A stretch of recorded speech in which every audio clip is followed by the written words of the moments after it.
But it's also been shown you don't need carbs. If you don't eat protein, you die. If you don't eat fats, you die.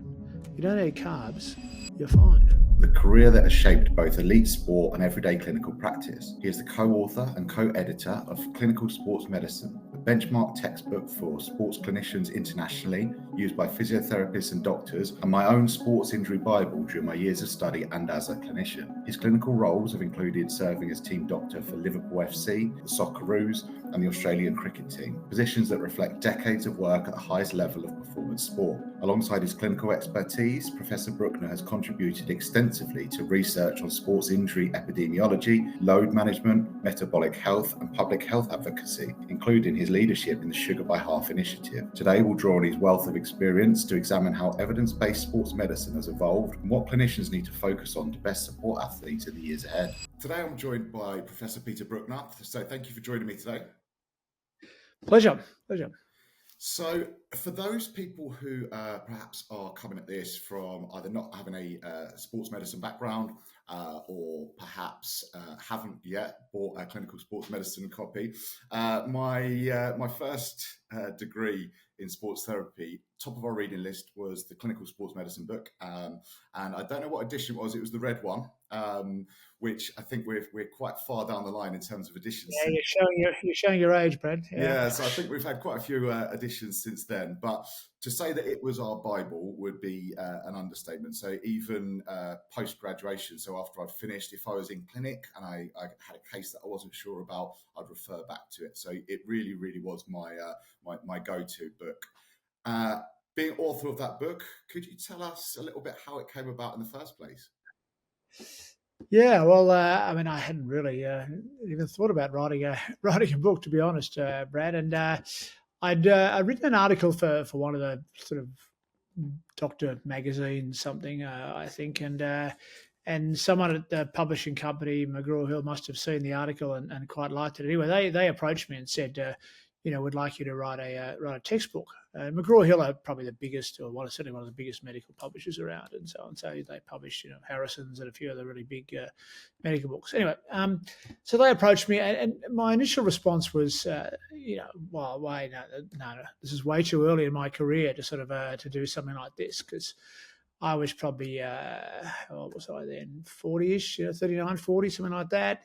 I hadn't been doing, I didn't think I'd been doing sports medicine for that long, really. And that there were, only old blokes write textbooks. And so my initial response was, no, look, it's too early. But then my colleagues reminded me that I'd basically bagged the hell out of every other textbook that had been around, because they're all terrible. They're all sort of North American orthopedic texts that really didn't tell you how to practice sports medicine. So I sort of thought, I'll give it a go, and actually just do a really practical book on how we practice sports medicine and get all the people at my clinic. I'd been involved. I set up a sports medicine clinic a few years earlier in Melbourne, Australia. And we had a really good group of docs and physiotherapists and podiatrists and massage therapists and so on. So we wanted to also make it a book that was for everyone. Not just for doctors, because most of the books were very much medical sort of type stuff. So lots of injections and surgery and all that sort of stuff. We really wanted to make it a book that not only doctors, but in particular physiotherapists and massage therapists and podiatrists and so on could use. And then so I sort of naively thought that I could write this book. So the next thing was I got my colleague Karim Khan to be a co-author. Karim's a very interesting guy, very smart guy, and he's very good at sort of some of the things that I wasn't so good at. And so I felt, we were sort of work, and we got on. We had a few laughs together and things like that. So I got him on board, and I wrote out a sort of a plan right at the start. And Karim reminded me a year or two later when we published it that the book finished up being exactly to that plan. So obviously I knew in my own mind I must have known what I wanted to write. Anyway, so I thought, I'll just do this in the evenings and weekends and things like that. Well, I was 3 months down the track and I'd written precisely 0 words, and I thought, this is not going to work. And so I thought, okay, I'm going to do this. I'm going to do it properly. So I basically took a year off, pretty much, from clinical consulting, and tackle the book. And the first thing I did was I went down to a friend's little sort of beach shack, and no phone, no nothing. This was pre-internet and pre-mobile phone and so on. And I used to go down to the local shops and make a public phone call once a night to see how the family were going and things. But and I went down for 2 separate weeks, and I sort of dictated the first. Took all my books and papers and journal articles and everything like that, spread all that over the floor, and sort of dictated the first draft. Because what I find when I'm writing is that blank page or that blank screen is very challenging, But once you've actually got something down, then you can sort of start playing around with it and improving it and adding to it and so on. So I thought, well, if I just get this first draft down and see how it goes. So I did that, and then spent the rest of the year sort of playing around with it. But as I said, it was really early days of computers, and we had a friend who was a very good typist, and she came in and helped us out, and so on. So, but we basically set up. Karen was living in a sort of share house in near the university, and he took about half time off to write the book, and so I used to drop my kids off at school every morning, and then head to the share house, and we'd set up, we'd take it over the lounge. These poor, flatmates, we'd take it over the whole house, really, the lounge room and everything, and we would just work on it all day and until about midnight, and then I'd go home and do the same thing the next day and so on. So my family were not particularly keen on this book, as you could imagine. It's always been known in the family as the bloody book, because the kids would say, "Where's Dad?" and my wife would say, "He's off doing the bloody book." So it's always been the bloody book. And so, yeah. But anyway, over a year, we managed to get it done, and a lot of faxing things to different people, and so on, all stuff that you wouldn't even do these days. But we got it out there. So we got sent the book to the publisher, and we said, "Look, we're really keen to make this." So they'd never published for anything other than doctors, really. They didn't know anything about the market for physios or massage therapists or anything like that. So we said to them, "Look, we really want to keep this book, nice and cheap, so that everyone can afford it, and massage therapy students and all this stuff, they can afford it." So we said, how much is how much is it going to be? Once we'd sort of sent to them. And they said, well, it'll be $139, and which 30 years ago was a lot of money. And we said, oh, look, we'd really like to keep it under $100. I mean, how do you decide what price it is? And they said, well, it's all on the size of the print run. And we said, well, what's the print run? And they said, well, it's going to be 15. The initial print run was going to be 1,500 copies, which we thought, yeah, it sounded like a lot. And we said to them, well, how big would the print run have to be to keep the price under $100, keep it at $99? So they went away and did their calculations. And they came back and said, well, we'll have to double it. We'll have to double the print run to 3,000.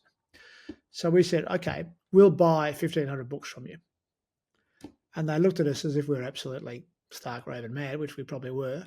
And but anyway, we did. We bought 1,500 books from them at a sort of the wholesale price. So, it was sort of 2/3 of the price.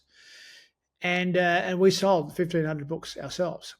And nowadays, you just pop something up on the internet, and you'd be have no problem selling it. In those days, no internet, nothing like that. So we printed up some little brochures and stuck it inside different journals and newsletters and everything like that. And there'd be a little slip down the bottom. You put your name and address, and then you have to attach your check. A check. What a check is. Probably most of the young audience probably don't know what a check is, but we used to do a bit of business by checks.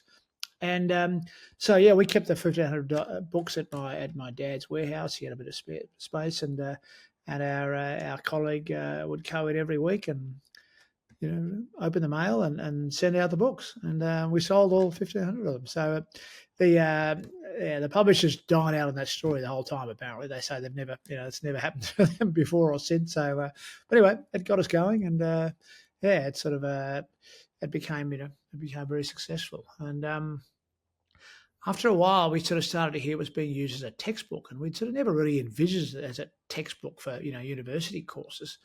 We thought, oh God, bloody textbook! We're going to have to reference it, all that sort of stuff. So, because the first edition might have had, 2 or 3 references per chapter, a bit of recommended reading, and because there wasn't much out there, there really wasn't much research and so on. Whereas now, every chapter's got about 200 or 300 references, and so it's a bit of a different animal. So the first edition was very, very practical. Basically, these, you got, groin pain. These are the possible things that could be. This is how you examine someone. This is how you make the diagnosis. This is how you treat them. And then the treatment was, all sorts of, manual therapy, exercise therapy, all that sort of stuff. So it was pretty unique, I think, as a book. That's what made it successful, in that it's crossed all those lines between medicine and physio and therapy and massage and so on. So so it's been an interesting journey. They told us that you have to update your book about every 5 years, because people don't buy textbooks that are older than 5 years. So, okay, all right. So we've done that pretty much every 5 years since then. We've done it. For the second edition, the first one was 1993, and then 5 years later, and then we managed to convince them to go colour, and that was a big step in those days, to have colour photographs and so on. That made a huge difference to it all. And then so we're now on our we did 4 editions, and then we did the 5th edition, and we split it up into 2 books, because we're just getting so big, and people, it was good doorstop, but not much else. People couldn't even carry it, so we broke it up into 2 volumes. The first one was sort of the musculoskeletal side of it, and the second one was the medical side of it. Asthma and diabetes and different things. And for this 6th edition that we're 2/3 of the way through now, we've split it up into 3 books. So the first book is sort of the general principles, which we call Foundations, and that's just come out, and that's pretty mainly for sort of students, I guess, for physio students, med students, and so on. It's got all the sort of basics in it. Then the second book, which we've just sent to the printer last week, is the injuries. Starts at the top, and starts with concussion, works your way down to the toe. So all the different chapters, and so I guess that's sort of the guts of it, really. And that's a pretty big book. That's about 800 pages. So you don't want it to be much bigger than that. And then there still remains the third book, which is a revision of the medical side, which we'll do in the next year or two. We're going to have a little break now because we're pretty exhausted. But it really is like a 12-month job, pretty much, for both of us, writing each edition. And the trouble is, you can't just stop everything else you're doing, because so you've got to do it on top of what you're already doing, whether it's your teaching, your research, or your practice, or whatever. So it's been a long haul. This one's probably taken us 18 months. This one. Maybe even 2 years. No, it's probably 2 years. But we're really happy with it, and it should be out in February or March. And we're pretty excited about it. And this edition is my last one. I'm not going to do any more. Although my kids tell me I said that last time, but I'm telling everyone now, so that it's on the record that I've said it's my last one, because it really does take up a huge amount of time. And there are just other things I want to do, which we'll talk about, I'm sure, as we go along. But I'm 73 now, and all my friends are retired and playing golf, and I'm silly spending all my time writing books and things. So obviously we don't. The book's been a great help to my career, I'm sure. It's opened a lot of doors and so on, but I don't need that anymore. I guess neither of us do, really. Karen's had a fantastic career as well as editor of BJSM and things, but we don't need it anymore, and we don't really make any money out of it.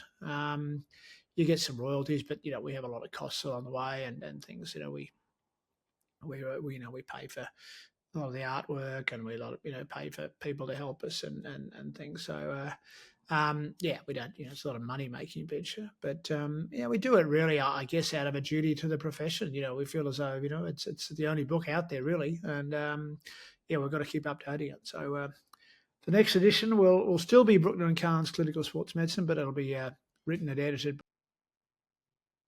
Which, Yeah, a massive thank you for doing it in the first place. Like, so you were going back. You're really showing my age as well there, because you're saying about. I think mine was the second edition. So I was trying to work backwards, and I was thinking, yes, when I was at university, we used to give in a printed copy and then a CD-ROM copy of all of our work, so they could check it. So yeah, and prior to that, at college, we had to give it in handwritten. So yeah, so we are going back a while. But no, a huge thank you for you guys for all the time that you put into it, because it's Look, we enjoy writing. Look, we enjoy writing it. We have a lot of fun together, and we yeah, have a lot of laughs. But because it's different to uh, other books. I mean, it's I've had other reference books, and we were taught from other reference books that were very kind of niche on something like neuro, or niche on something like cardio. Whereas as a book, kind of it was, yeah, like I said, it was our Bible, but it would walk you through. If you're presented with this, then this might even kind of at points kind of flow charts of, right, well, you're going down this route, it's going to be this group of things. So yeah, it really was kind of a step by step of how to be a sports therapist for me. yeah, yeah. Look, it's that we tried to. It's the challenge has been, initially, as I said, it was just really practical. This is what we do. This is how you do it. And then, obviously, as more and more evidence comes in, when we entered the era of evidence-based medicine, that we've also subscribed to for the last sort of 20 or 30 years, the challenge was sort of, getting the science and the evidence in there without losing that sort of practical aspect, and that's been the trickiest thing of the whole thing, I think, is getting that balance. Um, as I said, we now have 200 or 300 references in every chapter, whereas we had one or two, in the first edition. But we've sort of tried to keep it as practical as we can. So, some people will say it's not as practical as it should be anymore, and so others will say there's not enough evidence. So you can't keep everybody happy. But we sort of tried to sort of draw that fine line really between practicality and science. So Yeah, it's amazing. And so I think I mentioned to you in one of our emails that yourself and Kareem have been the hardest people to think of what I'm going to ask. And, because the book is all encompassing. I mean, it's everything to do with sports medicine. Like you said, you go through now, even with the newer editions, you're even going through kind of more of the medical things like the diabetes and things like that. So it was really hard to think. So when I was kind of trying to plan out what sorts of things I would ask you, because obviously I want to make the most of our time, I was thinking kind of how things have changed from then through, not just in terms of the book growing in size, but has there been anything that you would say kind of real big changes in terms of like an injury? We used to deal with it like this. It's completely different now. Would there be any kind of standouts that you would say from that? look, I think there are a lot. I mean, I think the biggest change probably has been the increased emphasis on exercise therapy. I mean, it was, when I first started in sports medicine, you'd put machines on, you put an ultrasound or shockwave, I mean, a shortwave or something like there were lots of different machines that were put on, and as time went on, the evidence came through that they probably were pretty useless, a good placebo effect and so on. And then we went through the era of sort of manual therapy, which I still believe in manual therapy. And but I think the last 20 years probably the emphasis has really been very heavily on exercise therapy as a treatment. So I guess that's been one really big change. And now we have hundreds of photos of exercises and descriptions of exercises which we didn't really have much of I in the used to do stick figures. I got quite good at drawing stick figures of people doing planks and things like that. exactly, yeah. So yeah, so the photo shoots are always challenging. They're pretty stressful days and so on. But we're taking hundreds of photos and things like that. But anyway, um, yeah. So that's a big change. As far as specific, I mean, obviously concussion has been a very controversial and very changing sort of and we've tried to sort of keep up with the sort of latest science and evidence on that. So that's been an ever changing sort of story, really. Concussion. And look, it's all. I mean, every condition is treated differently now, and you'd hope it would be. That it was 20 or 30 years ago. You know. I mean, again, this whole tendinopathies have been really We went through that sort of eccentric, strengthening phase with tendinopathy and so on. We didn't, we realised that tendons actually have to be loaded, and rest is not a good thing for a tendon and so on. So, yeah. Almost too many to mention. This was where my minefield was of how do I ask you a single question. So I think maybe we can kind of trace your kind of almost your career from uh, Liverpool Football Club, I believe, Liverpool with the being the doctor there, through then into cricket. Then I don't know if I've got that timeline right. Then now more recently into the low carb and kind of the diet effects. So Yeah, obviously, I guess I started off in general practice because there wasn't, sports medicine didn't really exist, and then I had an opportunity to tender for a clinic that people wanted to open. So I thought I'll give it 6 months. I'll try sports medicine full time for 6 months, and that was 40 years ago now, and so I'm still doing it. So obviously it worked. And Yeah, I used to deliver babies and all sorts of things in general practice, but that stopped. And every now and then someone stops me in the street and said, "Oh, you delivered my son," or whatever and so on. But um, no, so that I opened a clinic, Olympic Park Sports Medicine Centre. Around the same time, a bunch of us got together and decided to sort of try and create a specialty in sports medicine and a training program, and because then basically there was no way of determining who was well trained and who wasn't. Anyone could sort of put their sign up and say sports medicine. They might have looked after their kids' soccer team one morning or something. That was it. But so we developed a college, the College of Sports Physicians, and then a training program and examination process, and which all ultimately led, 20 years later, to recognition as a medical specialty and so on. And that's probably the thing that I'm most sort of proud of in my career, having made a major contribution to that process. And in the UK, they then sort of copied us really and developed a similar process, and also got to be recognised as specialists. And we now have over 200 what we call fellows, specialists in Australia and New Zealand. We're a combined Australia and New Zealand college. So, and that's still, it's a very dynamic group, and they do a 4-year full-time training program in sports medicine and exams and things like that. So that's been ongoing really, and particularly sort of the first 10 or 15 years of the college, I was heavily involved. I had a couple of terms as president and sensory chief and all sorts of things. It was really all my spare time was taken up with that. Um, and then there was the book, and then there's the book, the clinic, the college, and then various sporting teams. I started off as everyone does in Melbourne with Aussie Rules AFL. Started there, and that's a big passion in this town. Everyone's obsessed with AFL footy, which is a great sport, by the way. Then I did a quite a lengthy 10-year stint with athletics, the Australian athletics team. Did 2 Olympics, Atlanta and Sydney, and that was just lucky. Imagine having a home Olympics, and that was pretty exciting. The Sydney Olympics, and then I took a bit of a break from teams because we have 4 kids, and they were sort of playing their own sport, and I really needed to be around a lot more than all the travel, because I used to travel also to conferences a lot. I was speaking at a lot of conferences and traveling with teams, and so it just got to be a bit much for the family really. So we took a bit of a break from that, and did a bit of fulfilled my true love, which is when I was at school, what I really wanted to be was a sports commentator. And but my mother, thought that wasn't a particularly, appropriate job for her little darling. So sent me off to medical school.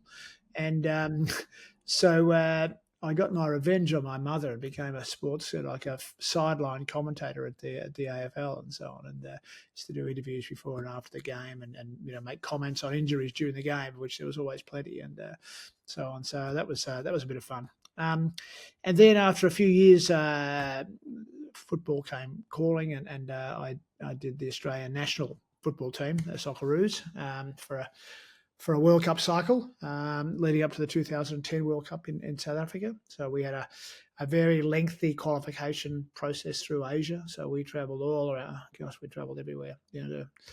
from Uzbekistan to the remote parts of China and Japan and Dubai and yeah, we went everywhere.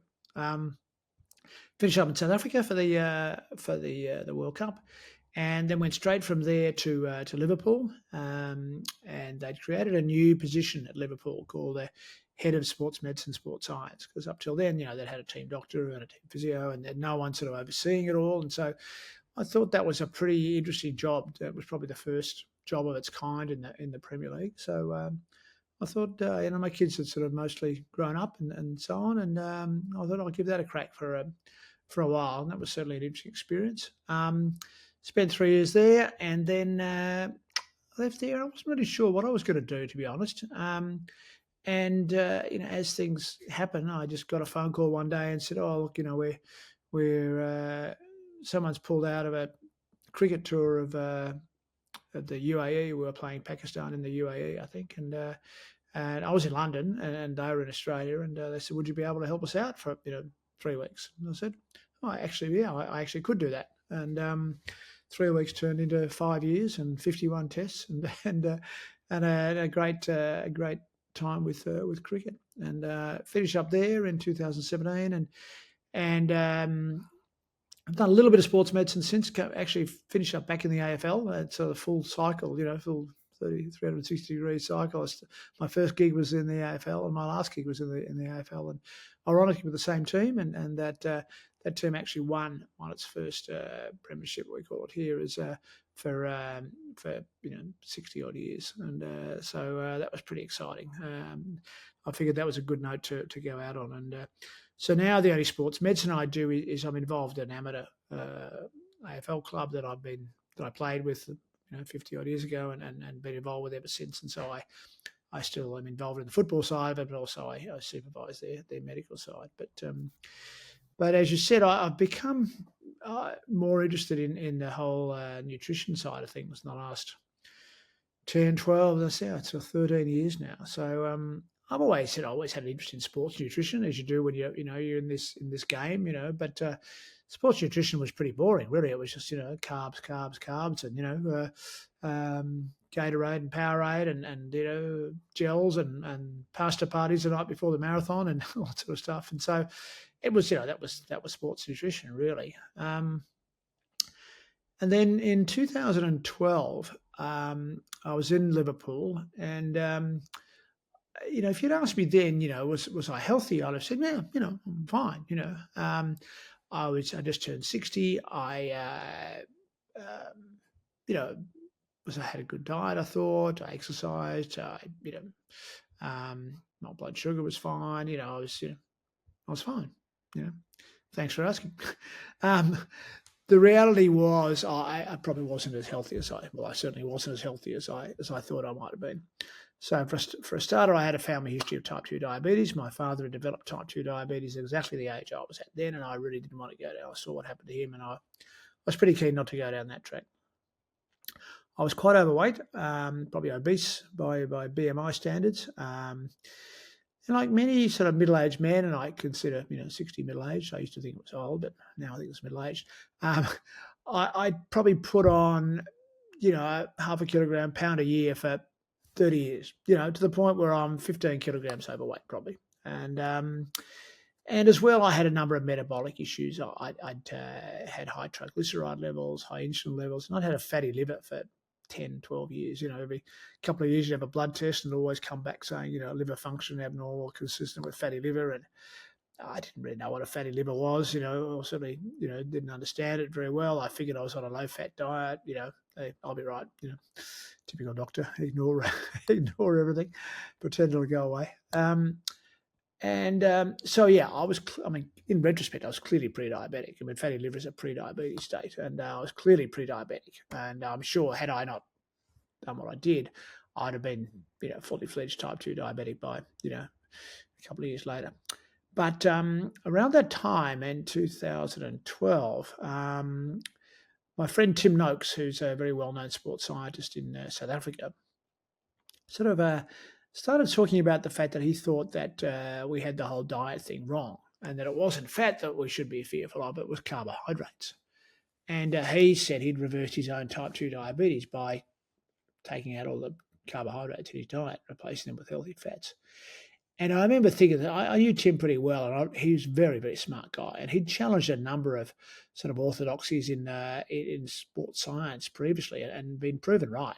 He developed the central governor theory of fatigue, and then he looked at the hyponatremia, the excess, sort of water and low sodium and so on. So I thought, look, I think he's, my initial thought was, oh, come on, Tim, you've lost the plot this time. This we can't possibly have had the wrong diet for the last 50 years. And but I thought, oh, he's been right before. So I thought I'd just look into it a bit, and I read a book. It's unusual for a doctor, but I read a book by a guy called Gary Taubes called "Good Calories, Bad Calories," and this book just blew me away. I mean, because it not only talked about the sort of the relative benefits of fats and carbohydrates, but it explained the politics, the history of how the low fat movement had won out over the low carb movement back in the sort of the 60s and 70s, which I'd always assumed was due to good science and evidence, but not surprisingly, turns out to be due to money and power and politics. And surprise, surprise. And the more I read, I found it very disturbing, to be honest, reading this. I remember sitting on the edge of my bed. I had this lovely apartment in Liverpool overlooking the Mersey River, and looking out over the river and feeling quite agitated that, we couldn't possibly have got this wrong. I mean, surely the whole of Western society couldn't have been on the wrong diet for 30 or 40 years. And yet we'd clearly been getting, fatter and sicker over that whole time. And it all sort of seemed to fit into place. And so I did this deep dive. I just grabbed, read everything I could possibly, caught and books and journal articles. And the more I read, the more I thought, gee, this is really, there's something going on here. So I thought, well, I'm a scientist, well, doctors pretend we're scientists, and I thought, let's do some research. But I knew also that research with an n=1 is a waste of time, except when the one is you. So I decided I would do an n=1 experiment on myself, where I would go for 3 months. I would try a low-carb, healthy fat, they call it LCHF, low-carb, healthy fat diet.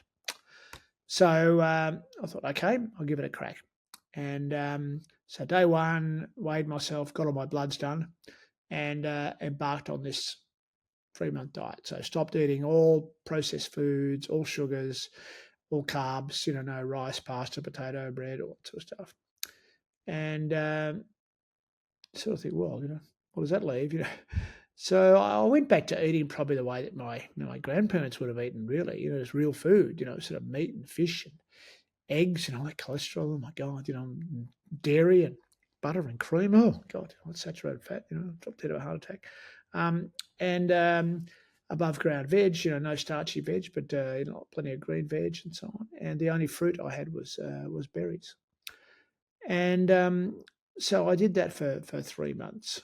The first thing that happened was that I stopped being hungry.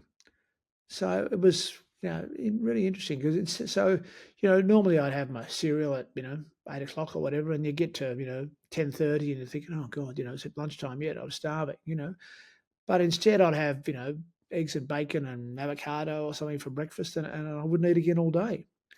So I went from eating 3 meals and 3 snacks a day and always being hungry to eating 2 meals a day, and I eat 2 meals a day up to still.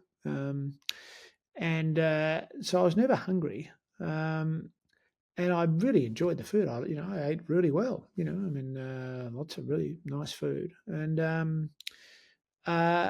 so I started to lose some weight, and I felt more energetic. I slept better.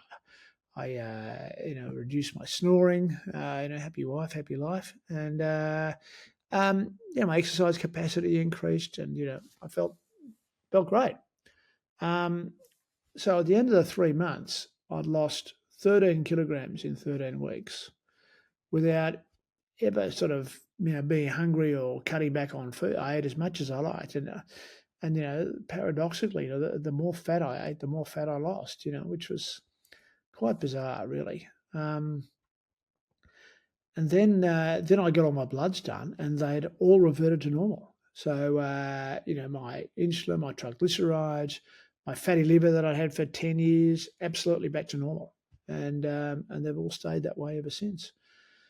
So it was pretty dramatic. The one negative was I needed a new wardrobe, so I'd gone down 2 sizes and had to get a whole bunch of new clothes. But I figured that was a small price to pay for that. So it was a really, a really life changing experience. And I guess you sort of got one or two choices. You can either sort of just keep quiet about it, or you can actually start talking about it. And I didn't really have a choice because people would be coming up to me and say, "God, what have you done?" And so I started talking about it, sort of publicly and at conferences and things like that, and became sort of got involved in the whole sort of low carb movement, I guess you would call it, or the cult as my kids call it.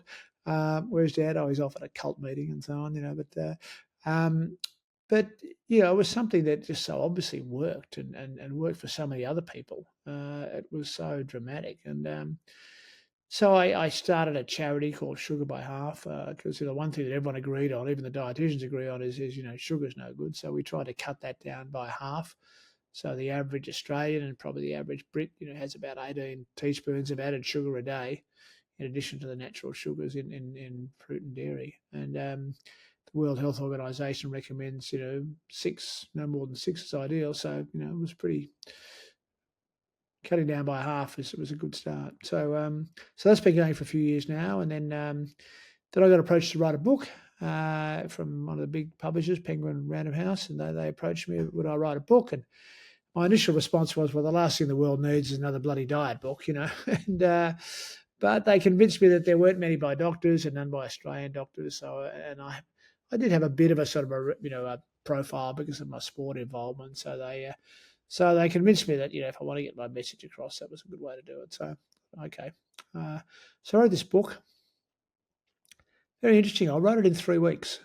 So obviously I had a book in my head, that I probably didn't realise until I started writing, and it just sort of all came out, and wrote it really really quickly, and it was incredibly successful. It was on the bestseller list for weeks, and it still sells well now. So and then I guess the elephant in the room has always been type 2 diabetes. I just think that's the most poorly understood, poorly managed, poorly treated disease around. And I think it's the biggest single health issue in the Western world, certainly in Australia, and I think the UK is the same. And it gets ignored. I mean, it's not sexy, or it's not sort of front and center.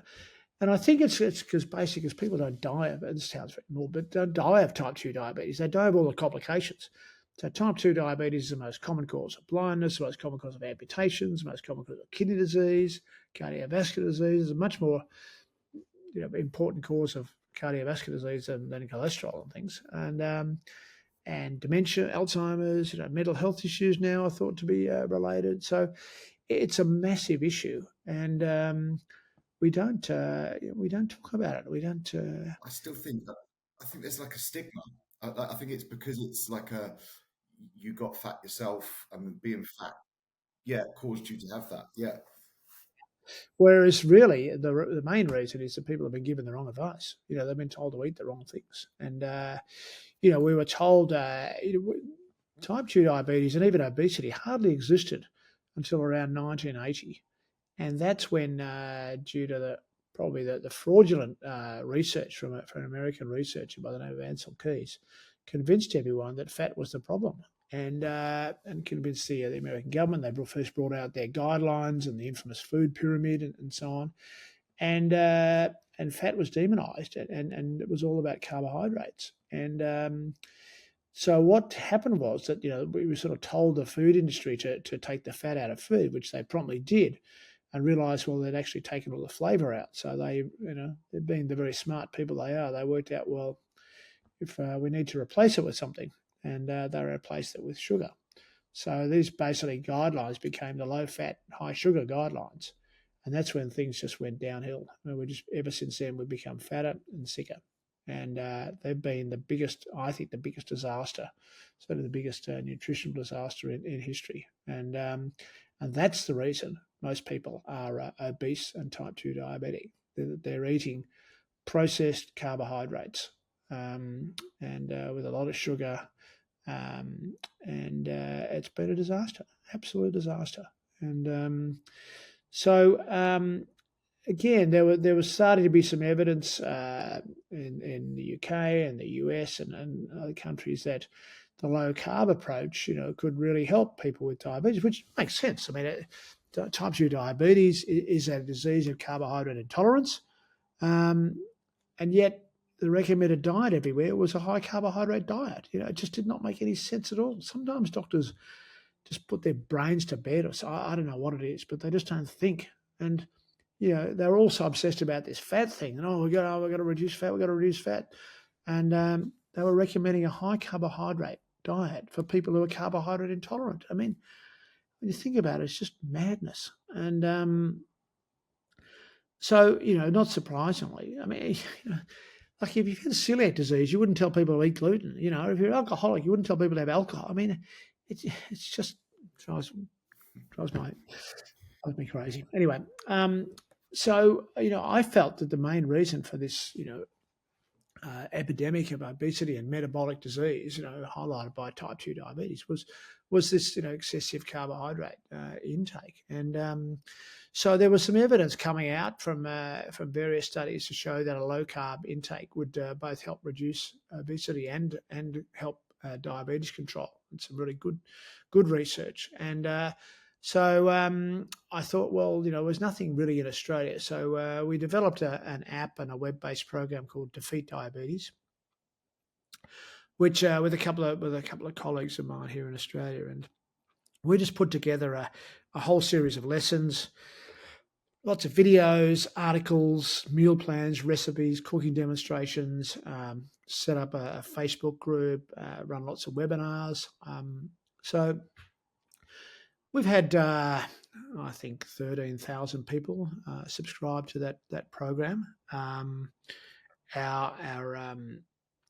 member surveys show that the results have been remarkable, and that more than half of them have put their diabetes into remission. Which you're not supposed to be able to do. We were told in medical school that type 2 diabetes is a chronic progressive disease. You're on medication for life, and you've just got to try and hope you don't get those complications. But we've shown, and others have shown, that that's not true, and that you can actually reverse your type 2 diabetes. So we thought, well, we need to do some proper research. So we commissioned a professor at one of the universities here in Australia to conduct we had a PhD student conduct a 3-year research program where we got we approached GPs to refer patients into our program, and we finished up with 99 patients in the Defeat Diabetes program, and they would take on the program, and the GP would just monitor their bloods,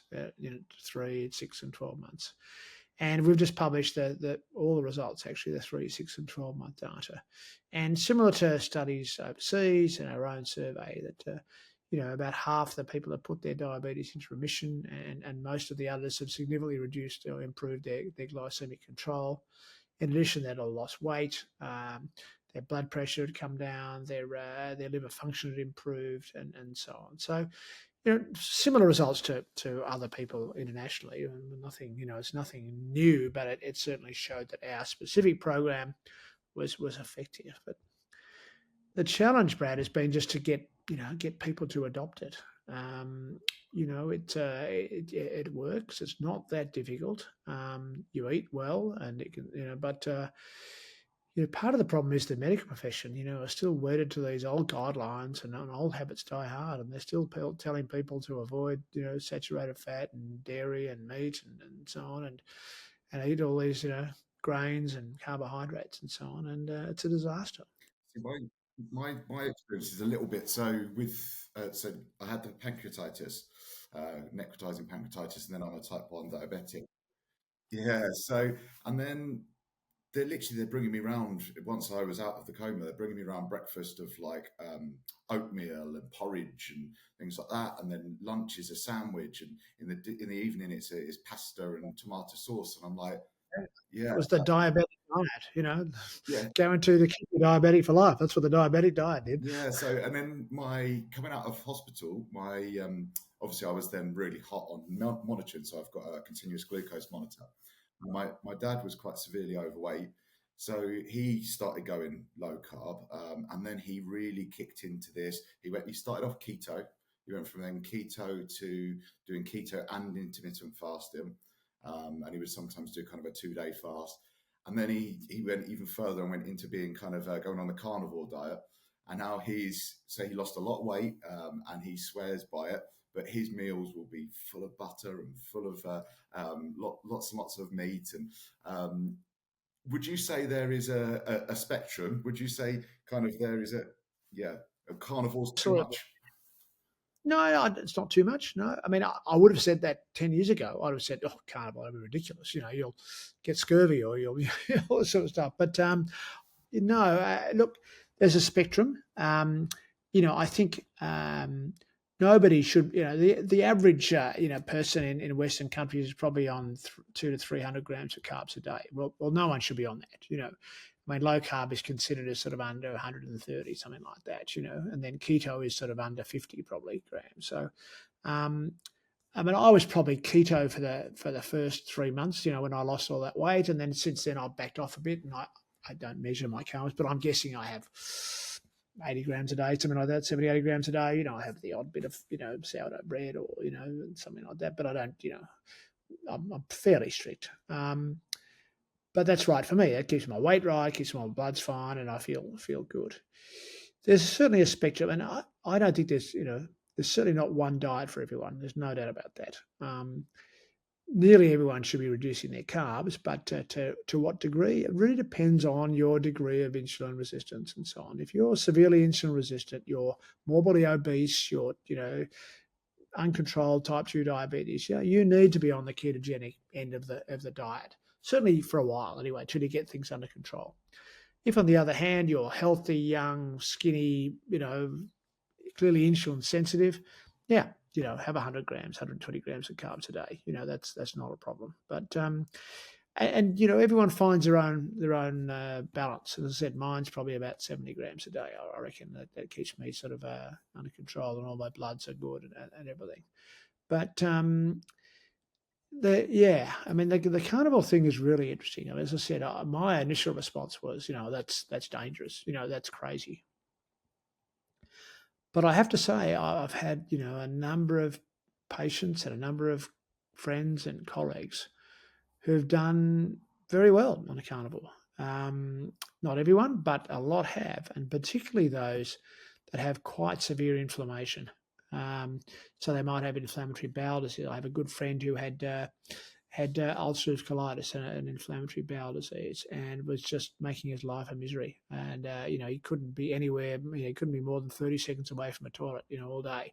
He was just and having colonoscopies and all sorts of weird drugs and so on, none of which worked. And he went carnivore, and almost overnight solved his inflammatory bowel problem, and it's just made a huge difference. I mean, it's interesting. I mean, we use the term carnivore.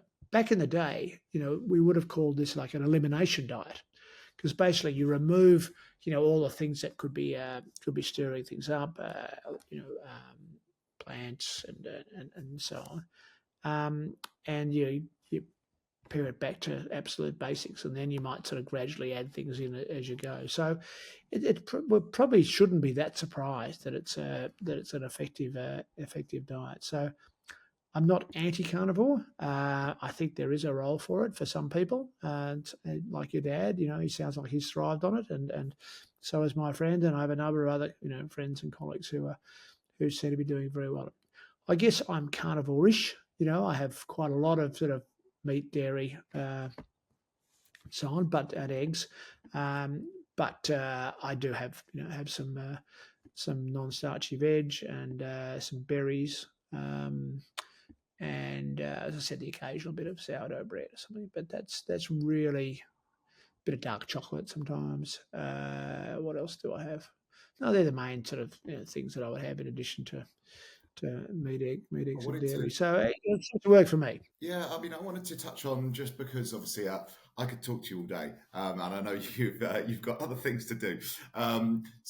There's loads around that I find really really interesting because there's two things really. One that I still think, particularly in amateur sport, is ingrained. We finish a game of rugby and there'll be pizza and pasta and all those things, and you still hear of people that are running marathons that are doing kind of carbo loading. So, kind of, is there an essential amount of carbohydrates? Is there such a thing as an essential carbohydrate? And then, if we could just before I wrap things up, otherwise, like I said, I'll be keeping you for hours and hours. I was on a course recently, and they were really talking about how the effect of, for instance, excess alcohol could be really, really contributing towards someone having something like necrosis of the femoral head. And I've never, when I first started working in gyms, it was a very different. You would exercise and there was diet. And the diet stuff, it was like, if we train really hard and we keep ourselves really, really fit, this doesn't matter. We can eat what we want, we can drink what we want, and it doesn't matter at all. So you mentioned then about how kind of your research has changed and you're now looking at the anti-inflammatory effects of food. So if we could just touch on that a little bit as well, and then I'll leave you be. No, I think we now understand that inflammation, and particularly low grade chronic inflammation, is a key factor in the key factors in chronic disease seem to be inflammation, insulin resistance, the gut microbiome, and mitochondrial uh, abnormal function. And the one thing that works that improves all those four things is reducing the carbs in your diet. Um, so we've just finished a PhD, another PhD study looking at the role of what we call an anti-inflammatory diet, which is basically a sort of low carb, no processed food diet, on knee osteoarthritis. And we haven't published it yet, so I can't sort of talk too much about it. But the results are very encouraging, and there's definitely been improvements there. So which were, might surprise too many people, but it's, this whole inflammation thing is really, really fascinating. And I think by reducing inflammation, we can have a massive impact on all sorts of diseases. So, yeah, I'm big on inflammation, and the things that are really inflammatory are sugar, um, processed carbohydrates, so processed food generally, because that most of that has sugar in it and has seed oils as well, which are quite inflammatory a lot of the time. And grains, a lot of people find grains, not just people with gluten issues, but a lot of people generally. And I don't think our bodies have really adapted to the changes in sort of things like wheat and flour and so on that have occurred over the last. The wheat that we consume now is very different to the wheat that our grandparents consumed. And it's all very been genetically modified to produce more wheat the whole time and so on. So yeah, it's really interesting. So yeah, it's um, so I think it's um, I think it's so important, really important. Yeah, and I think some of this, so, like I said, my dad has become. It's funny you use the word cult because my family are all drumming into my. I've been brainwashed. He's constantly reading and watching about stuff about this high carbs and how bad and insulin resistance is and everything else. And one of the things he was watching the other day was saying about how you've got lots of ex-athletes who, because they've had this really high carbohydrate diet while they were training, they were in great shape, and then after that, they're becoming type 2 diabetic because of they've ruined their insulin sensitivity through high carbohydrate diets. So, um, Yeah, yeah, I think that's a real concern that we've had a whole generation of athletes, particularly endurance athletes, who've had massive amounts of carbs, often in sort of simple carbohydrate form in drinks and gels and things like that, and they've got to have an increased propensity to develop insulin resistance and eventually cardiovascular disease and maybe diabetes and so on. So I think that's a concern. I mean, I don't think anyone needs to have the amount of carbs that we thought we needed to have a few years back. I think even if you're still on mainly fueling yourself mainly with carbs, You don't need the massive amounts that we had before. I think that's been shown quite clearly. But it's also been shown you don't need carbs. I mean, if you don't eat protein, you die. If you don't eat fats, you die. If you don't eat carbs, you're fine. The body can make what small amount of carbs we need. The body can make it out of protein and out of fat. So we don't actually need to ingest any carbs. I'm not suggesting, we have a zero carb diet, but that's, we can get away with it. That's why the carnivores sort of get away with it, so on that they can make enough. And then we switch fuels, so there's two fuels. There's carbohydrates in the form of glucose, and there's fats in the form of ketones, hence the keto diet or the ketogenic diet. And the body will always use carbohydrates if there's carbohydrates there. But if there's not, it'll switch, like petrol to diesel. It'll switch from carbs to fats, and the body can function very well, except maybe at an absolute high intensity, Olympic level athlete. Although some of them can, but some of them do need carbs. But for the rest of us, we can manage perfectly well, even exercise at quite a high level on a largely using fat as a fuel. And the brain and the heart actually very happy to have fat. They like fat as a fuel. And so we certainly don't need those massive amounts of carbs that we used to have. And slowly, I think the athletic community is coming around to that. They're into this sort of train low, compete high sort of a principle where you might, when your training days, or especially your less intense training days, you'll have quite a low carbohydrate intake and then top up on some carbs on your big training day or competition day and so on. So that seems to make sense to me. Okay, and then just to wrap things up, so I think we talked right at the start about kind of how things have shifted, and there's been loads of those. I mean, I spoke with Professor Maliaris about when I first started training, we still had tendinitis, tendinosis, then we had tendinopathy, and recently spoke with Kieran O'Sullivan. We were talking about the biopsychosocial model, and so for me, everything's kind of become a little bit more holistic, and everything's a bit more, rather than you've injured your tendon, that's where your problem is, and we're going to treat that. So do you think that's the next kind of logical step, is the diet being kind of looked at a bit more, scrutinized, and saying, actually, if you've got something that's going to be irritated by inflammation, we need to address your diet as well? I think so. I'm not saying it's the only solution. I know I always had Achilles tendinopathy, tendinitis, Achilles pain. First step out of bed in the morning, Achilles sore.